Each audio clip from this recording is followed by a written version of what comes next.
Aloha and welcome back to my channel, Astrology Dome. If you're new to my channel, my name is Galit Raymond and I'm a Western astrologer. Today I'm going to talk to you about some dynamics that is going on right now in the sky, and I see it very valuable for us to look at the deeper levels of what it offers us, what kind of opportunities it is bringing to our life, and what is being highlighted in our life at the moment. So the transits are always the instigator, the clock, the timer, the window of opportunity that shows up in our life and shows us what it is that we need to work on, or what old patterns are coming to the surface, and we need to look at them and decide if they're serving us or if we want to update them. We usually want to update, because whenever we have a major transit come to any of our planets, we are invited to take a deeper look at our level of understanding our patterns, and maybe we're invited to take ourselves to the next level. There is always a next level. Our life moves in a spiral, and there is always one more level to climb, or many more levels, and many depth and many layers. That's the beauty of astrology. You know, your chart, you came with a certain chart at a certain time, but that is only a dynamic of possibilities. How are you going to live that chart? It's up to you. What level of embodiment are you going to embody those qualities? How will those challenges will determine the course of your life? It's all up to us. There is a frame of reference. Yes, we do come with that frame of reference, like we do come with genes, certain genes, but how we're going to express those patterns and those programs, it's up to us. So let's take it a notch deeper and see what's going on in the sky right now. I'm recording this video in the beginning of September, and so currently we have Venus that is just going to go direct in Leo. She went retrograde for 40 days. We have Mars in Libra, just entered Libra in the beginning sign of Libra. So Mars is going to be in Libra from August 28 until October 13. And Venus is in Leo from June 5th until October 8th. This is quite a long time, because she went retrograde in Leo. She went retrograde on July 22nd, and she's direct on September 3rd. But what is this dynamic between Venus and Mars? Venus went retrograde in Leo. The sign Leo is all about bringing more love, opening your heart chakra, and bringing joy. Actually, Venus represents our values in that case, and she presented some very deep questions to us, saying, what do you want? What brings you joy? What is really valuable in your life and what's not? Because knowing what's not is just as important as knowing what's yes. So a lot of old relationships may have come to an end. We may have witnessed a lot of old patterns in relationship come to the surface to be cleaned up, because that's what's not. But what's yes? Maybe we have learned something very intimate about how we show up in a relationship, and maybe that created a new pattern, a new experiential road that we want to take, a new journey, that we want that, but we don't want that. Whatever it is for you, I'm sure that after this retrograde period, you have found some depth and new levels of understanding of how you do love, of how you do relationship, and what is it that you really want to experience in relationship through now, through this lifetime, through your experience. So that is Venus in Leo. Now, every sign has a positive and a negative, gifts and challenges. And the Leo negative part is drama and ego, right? Leo can be very dramatic. So it's more likely that you went through some drama in relationship, be it romantic relationship, be it work relationship, be it family dynamic. For sure, family dynamics, right? We always get some drama happening in family dynamics. And why is that? Because we always have to play out those dynamics until we see the pattern that's behind those dynamics, that we are active participants in that pattern. Does that make sense? And only then, when we become aware of that and our part in it, we can step back, and that is the notion of a retrograde, step back and get out of the emotional tunnel and watch it and say, do I like this pattern or not? And if not, we have a choice. We can choose differently. So a lot of drama and ego probably came to the forefront. But now that Venus is going direct, look at what's happening. Mars is in Libra, which is ruled by Venus. So there is an affinity between that transit. It's like Mars is saying to Libra, I will go into that sign of harmony and balance, and I will instigate. Mars doesn't like to be in Libra so much because it's in detriment in Libra.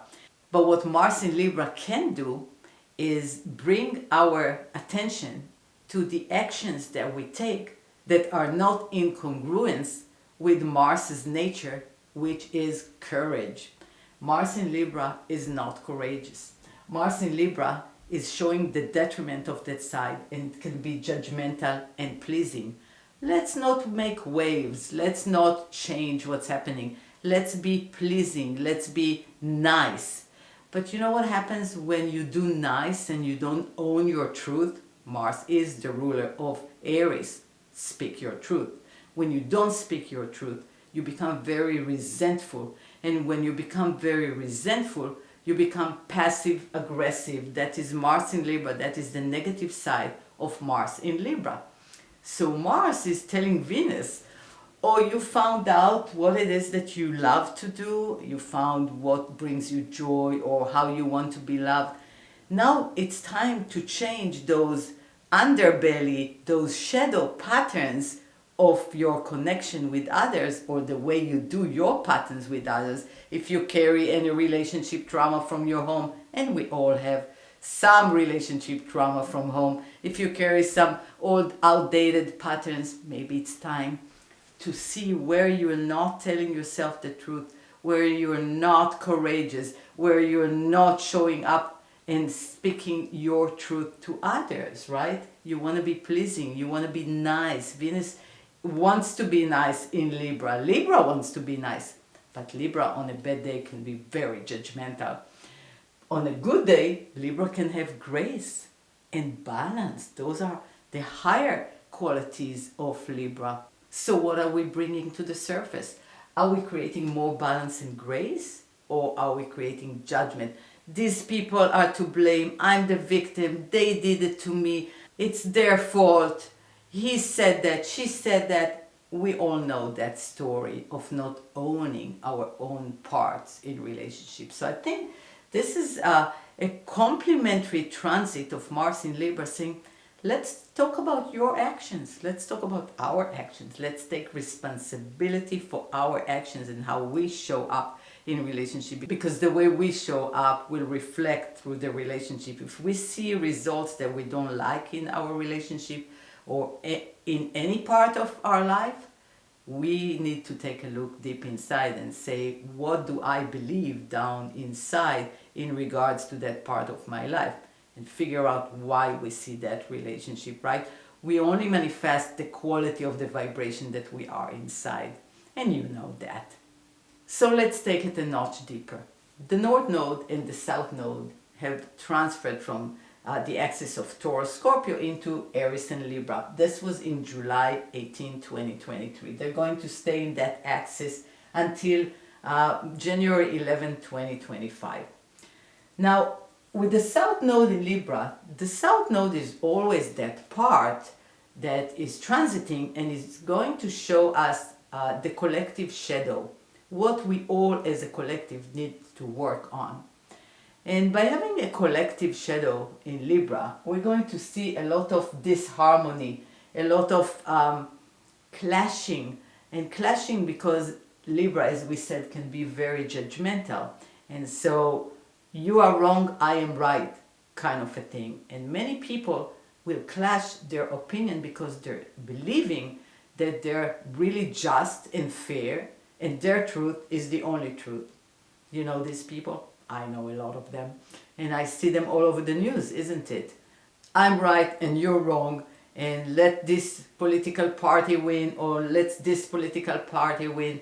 And there is a clash of beliefs, clash of opinion, because one side believes that they see the truth, the only truth, and they're objective about the truth, where we all know that there isn't any one truth, there is a perspective. And so all this upheaval and the Libra side of the South Node will bring some upheaval to see where we are not cooperating, where we are not bringing balance, where we are not bringing harmony, but rather disharmony. And it's time for us to heal the South Node. We always, as a collective, work on healing the shadow of the South Node, where we are creating the North Node. The North Node is in Aries, so it's on all of us to bring those leadership qualities, right? Independence, assertiveness, leadership, Aries qualities, courage, speaking your truth. We all as a collective want to be heard and speak our truth. Now this is tricky because when we speak our truth and we believe we are right, are we going to cooperate? Maybe not. Maybe we're going to become aggressive and try to force our opinion on others. And this is what is creating the clash between Libra and Aries. That's why they are on opposite sides, right? Aries wants to do me, me, me. Libra wants to do us.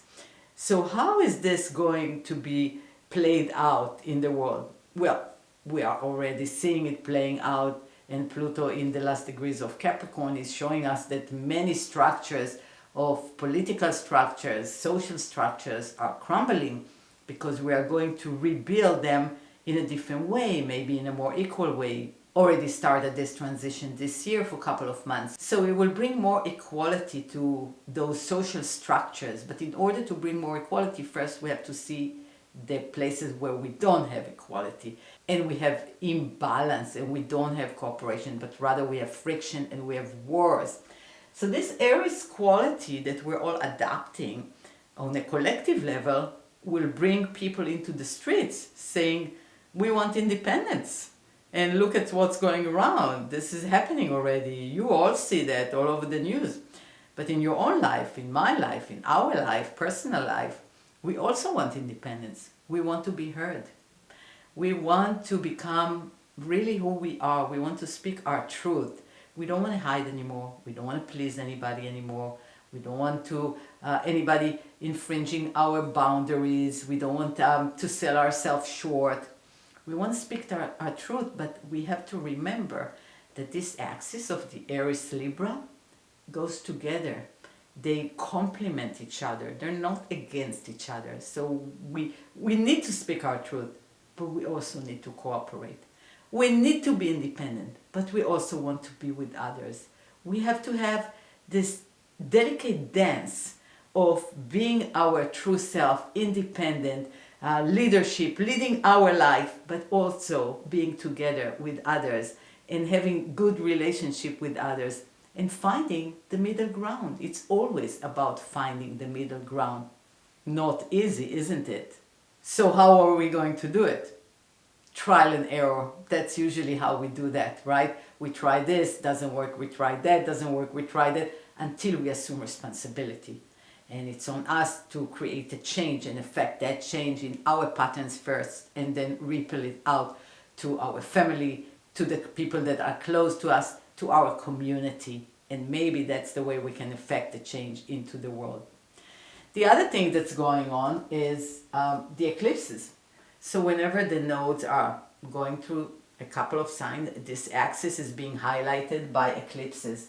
And we're going to have the first solar eclipse in Libra on October 14 at 21 degrees Libra, and then we're going to have a lunar eclipse on October 28 at 5 degrees Taurus. Now the eclipse in Libra is a solar eclipse, energizer, right? The solar eclipse is an energizer. Let's bring more light to the Libra part. Let's bring more light to where you need to cooperate, where you need to bring more balance, where you can take the high road and bring more grace into how you behave. Where is it in your chart? This will highlight some area in your chart worth noting what area that is, especially if it hits any of your personal planets or any planets.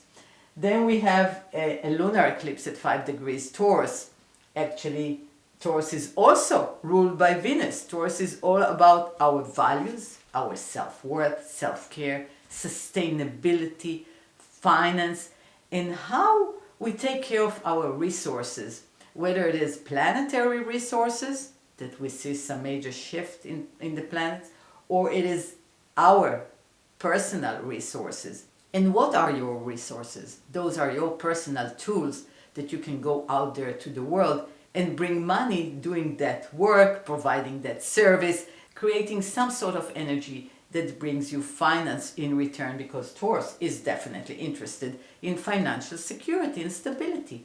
And being ruled by Venus, it ties back to the question, what brings you joy? What do you love to do? What do you enjoy to create in your life? So you see this dance, there is a whole story evolving here between Venus and Mars and Libra and Taurus and Aries, speaking your truth, and Libra South Node. Everything works together. And let's not forget that we currently have all the slow-moving planets in retrograde motion. This is a lot of retrogrades, and they're all allowing us to do some inner work that is so necessary, because when we adjust and we shift, especially our patterns, and it's not easy to shift a pattern, it takes time to rewire your brain. You first of all, you notice the pattern, that's where all the drama happens. Then you decide if you like that pattern or not, and then you look for tools and modalities to shift that pattern. So all those retrograde planets are helping us process and rewire our patterns to take ourselves to the next level. So where is this happening in your chart? Where are all those components transiting in your chart? That would be very interesting to note what kind of life department they're highlighting for you. So that's what I wanted to share for today. I hope it helped you. I hope you like that. And it brings an awareness, right? When we understand the deeper levels of astrology, it brings us to a higher awareness or deeper awareness within ourselves. And so it gives us a choice to choose where we want to be. Do we want to keep on playing the old game, or do we want to shift? And shifting always takes a little effort, because this is just something new. We never have practiced that new journey or new path or new program. So it's experimental. In the beginning it's a bit awkward, but if you choose and you practice and you show up all the time and you have good intentions, Leo, integrity and good intention, and you come with love, you can do that. So if you like my video, please like it, please share it, please comment. I would love to hear from you. How is this relating to your life? And as always, please take care of yourself and become the best version of yourself today and every day. I will see you next time.